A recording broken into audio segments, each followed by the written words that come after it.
tuh udah 40 tahun kali, lebih ya, 40, 50 tahun, 40 tahun. Bahkan kenal dari orang tuanya.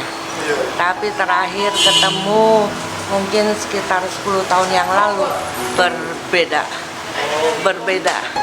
Itu iya, berbeda, kehidupan yang berubah itu semuanya karena Tuhan. Dan setiap kali ketemu dengan Pak Chandra, pasti kita dimotivasi. Ini motivator yang tangguh. Itu membuat kita merasa dibangun, kita mencari Tuhan. Luar biasa, kepribadian yang beda, luar biasa. Ya.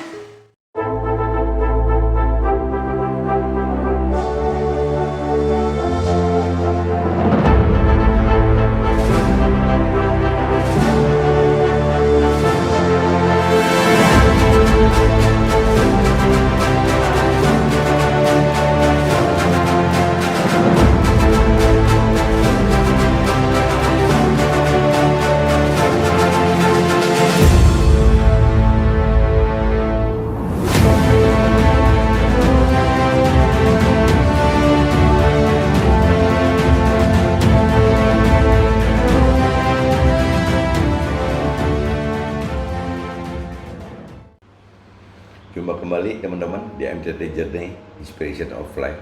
Pagi ini saya mau coba sharingkan, berdiam diri adalah bagian dari melakukan perintah dan pekerjaan Tuhan gitu. Jadi berdiam diri adalah bagian dari melakukan perintah dan pekerjaan Tuhan. Rancangan dan kehendak Tuhan tidak dapat diduga atau dimengerti. Tahun 2007 saya hijrah dari hidup berpegang dengan adat istiadat kepada mengandalkan Tuhan secara langsung dan lebih nyata gitu.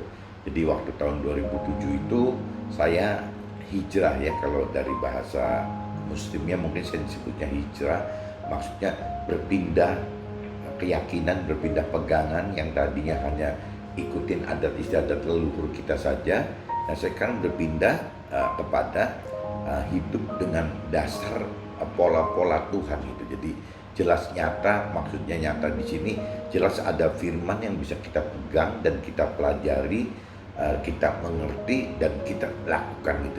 Kalau waktu zaman ada istiadat sama sekali nggak ada pegangan semacam itu. Jadi seenaknya kita saja, kita cuma melihat kakek nenek kita bagaimana kebiasaannya. Saya lihat juga ayah ibu kita juga kebiasaan bagaimana, keluarga besar biasanya seperti apa, komunitas dari yang sesama pemegang adat istiadat harus bagaimana. Jadi cuman tidak punya gitu, tidak ada pegangan yang nyata harus apa gitu, harus apa, yang benar yang mana, yang salah yang mana, yang diperintahkan dan di peraturan Tuhan yang mana, yang tidak diperintahkan dan peraturan Tuhan yang mana yang rancangan Tuhan, mana yang kehendak Tuhan, mana yang bukan rancangan Tuhan, dan mana yang bukan kehendak Tuhan. Ini benar-benar serba rancu gitu, dan oleh sesuatu masalah sehingga saya akhirnya hijrah itu masuk kepada Tuhan itu. Berpegang pada Tuhan lebih nyata karena ada dasar pembelajaran dari kitab suci yang isinya langsung dari perintah dan peraturan Tuhan yang tidak pernah berubah dari 2000 tahun yang lalu dan sangat terbuka dan dapat dipelajari oleh semua orang. Jadi saya hijrah pegang Tuhan itu karena itu loh alasannya, karena memang saya tidak jadi bingung kata si A, si B, si C gitu yang tidak punya dasar. Kalau saya lihat di firman Tuhan itu kan jelas bahwa di kitab sucinya ada, kitab sucinya juga legal gitu, maksudnya ya siapa juga yang mau memiliki juga boleh, bahkan di toko-toko buku juga banyak sekali gitu tuh. Nah itu nyata, berarti kan tidak sembunyi-sembunyi. Beda dengan kalau bicara adat istiadat, tidak ada bukunya, tidak ada kitab sucinya, bagaimana gitu. Dan kalaupun misalnya ada kitab suci, kalau saya pikir apa ya, seperti autobiografi dari si pembuat kitab suci gitu, si pembuat buku diceritakan kepada manusia-manusia lain gitu. Jadi bukan Tuhan itu, directnya bukan Tuhan. Jadi saya pikir kalau dengan Tuhan itu kan jelas kitab sucinya dari firman Tuhan nyata gitu, dan tidak pernah berubah gitu. Jadi kita kan nggak sanksi, sudah 2000 tahun yang lalu. Kalau umur orang misalnya 70-80 tahun 2000 kan berapa kali udah 30 putaran, 25-30 kali putaran. Jadi harusnya sudah bisa dipercaya gitu. Kita ke kakek kita aja kadang-kadang bisa lupa gitu, nostalgia dengan kakek nenek itu sudah lupa, apalagi kalau 25-30 kali lipat dari periode kakek nenek kita, ya kita nggak bakal ingat. Tapi jelas kitab suci dari Tuhan itu sudah ada gitu, jadi sudah ada. Jadi ini kalau menurut saya cukup referensi gitu, cukup memuaskan, cukup bisa dipertanggungjawabkan gitu ke apakah absahannya, jadi tidak pernah berubah gitu. Nah, penjajakan selama 2000-2007 saya kan mempelajari waktu sebelum hijrah itu saya pelajarin. Sebelum 2000 saya tidak terlalu fokus urusan rohani gitu, saya cuma lakukan seperti orang-orang dunia pada umumnya. Tapi setelah 2000 saya mulai kan menggali pengenalan akan Tuhan ini apa sih, Tuhan ini siapa gitu. Saya mulai nyari sampai 2007 ya perihal masalah ketuhanan ini, dan juga waktu itu ada tekanan-tekanan masalah ekonomi gitu. Maka tahun 2007 saya menerima Tuhan secara formal, simbolis agama, saya terima Tuhan gitu.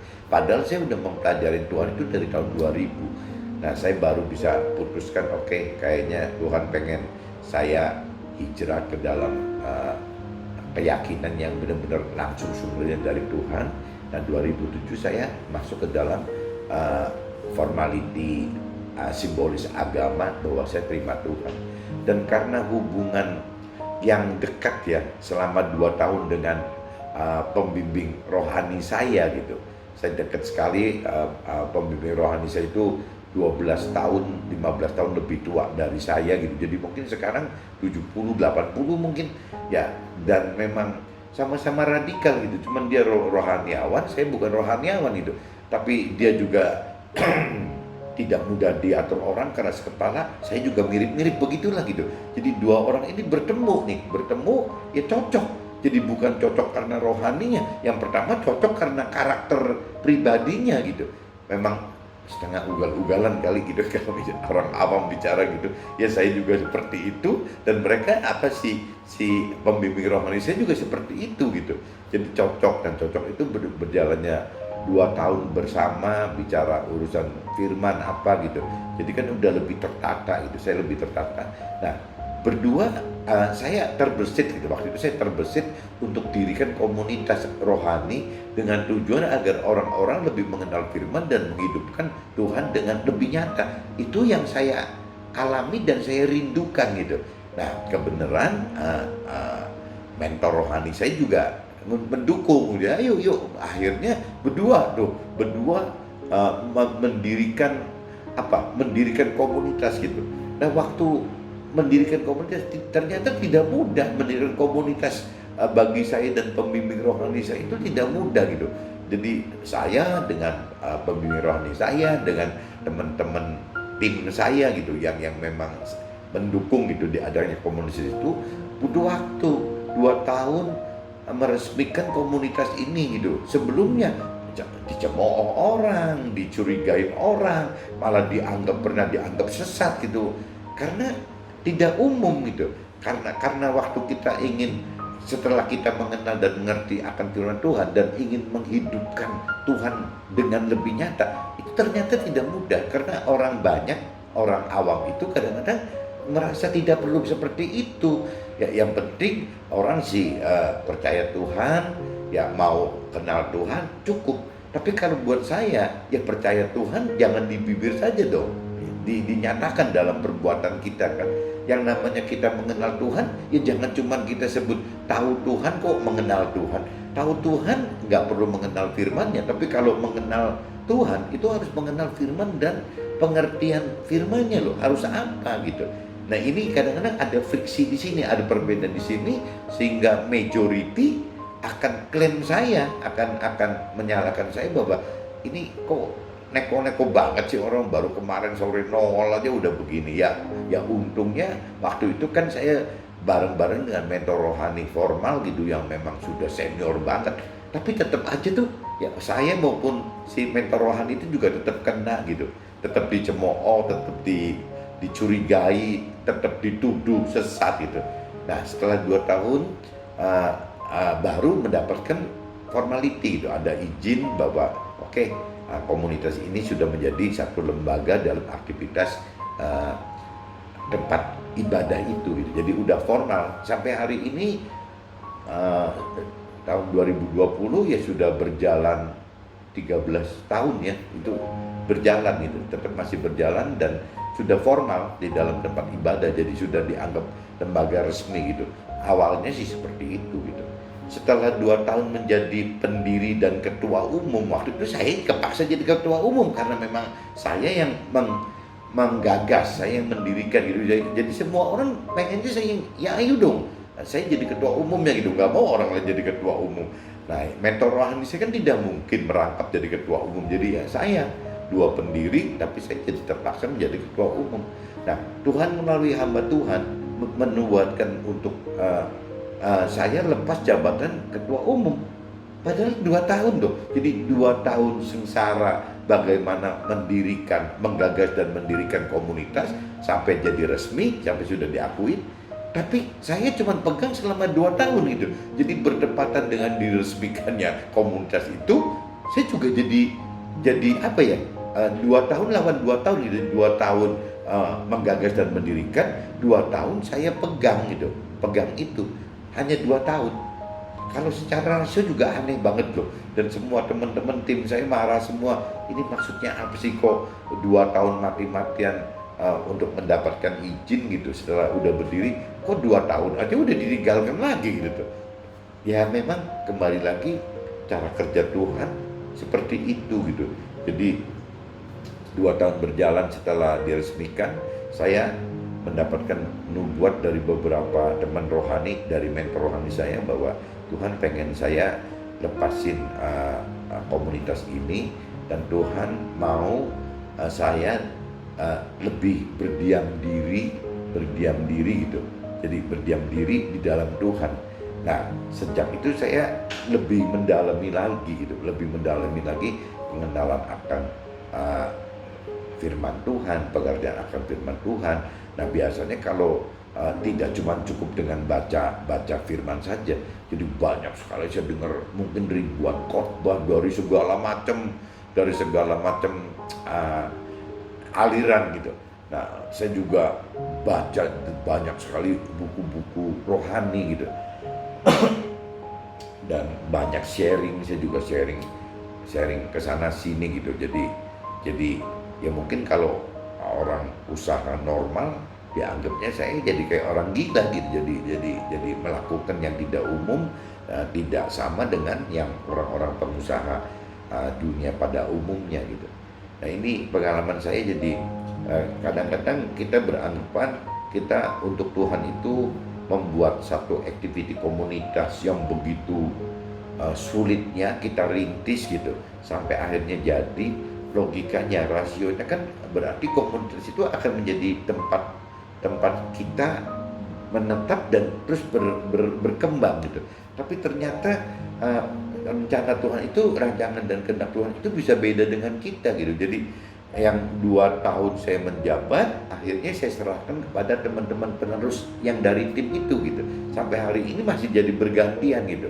Ketua umumnya bergantian, tapi komunitasnya tetap pakai seperti yang saya rintis awal. Baik namanya, baik logonya, baik aktivitinya. Saya bikinkan aktivitinya jadi ada aktiviti doa formal, ada juga aktiviti pujian penyembahan, ada aktiviti kesaksian, ada aktiviti Tuhan nunjukin mujizat lewat penyembuhan yang karismatik gitu. Saya bikin juga doa penutupan yang kesaksian yang bergantian ya, dan doa penutupan yang dari acara formal gitu. Jadi ya itu pengalaman saya 2 tahun. Seharusnya saya dan teman-teman berpikir bahwa komunitas ini akan membesar bersama saya, tapi ternyata tidak. Hanya 2 tahun saya harus tinggalkan komunitas itu, dan saya kembali pribadi lagi gitu. Bagaimana saya berdiam diri, menenangkan diri bersama Tuhan pribadi lagi. Jadi banyak question mark baik dari saya maupun dari teman-teman saya gitu, teman-teman yang merintis bareng itu aneh kenapa saya kok ngalamin seperti itu, tapi ya itu apa yang saya alamin seperti itu gitu. Jadi saya coba sharingkan ke teman-teman, tidak perlu teman-teman jika sudah ada dalam posisi itu menetap sampai seumur hidup tidak mau bergerak. Tuhan bukan seperti itu.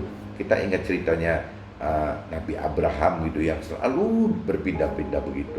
Mungkin juga Nabi Yusuf juga sama gitu ya selalu berganti-ganti begitu. Hampir semua Daud juga sama gitu, selalu ngalamin seperti itu. Jadi cara kerja Tuhan itu memang tidak meninggalkan kita dalam zona yang nyaman saja. Tuhan pengen kita masuk ke zona-zona baru yang tidak nyaman lagi, sehingga proses imannya berkembang dengan dahsyat gitu. Oke teman-teman, mudah-mudahan bisa ditangkap maksudnya. Jadi sekali lagi, berdiam diri dan menenangkan diri dalam Tuhan itu bukan berarti melampiaskan kejiwaan seperti orang awam pada umumnya, lari ke narkoba, lari ke merokok, lari ke minuman keras gitu. Bukan begitu. Berdiam diri dan menenangkan diri dalam Tuhan adalah ya terus menggali pengenalan, pengertian akan Tuhan dan terus proses iman untuk makin berani melakukan apa yang firman Tuhan katakan. Nah ini semua butuh berdiam diri, menenangkan diri, meskipun tetap dalam masalah-masalah kehidupan sehari-hari. Oke, mungkin cukup seperti ini dulu. Sampai ketemu untuk episode berikutnya ya. Oke, see you. Bye-bye.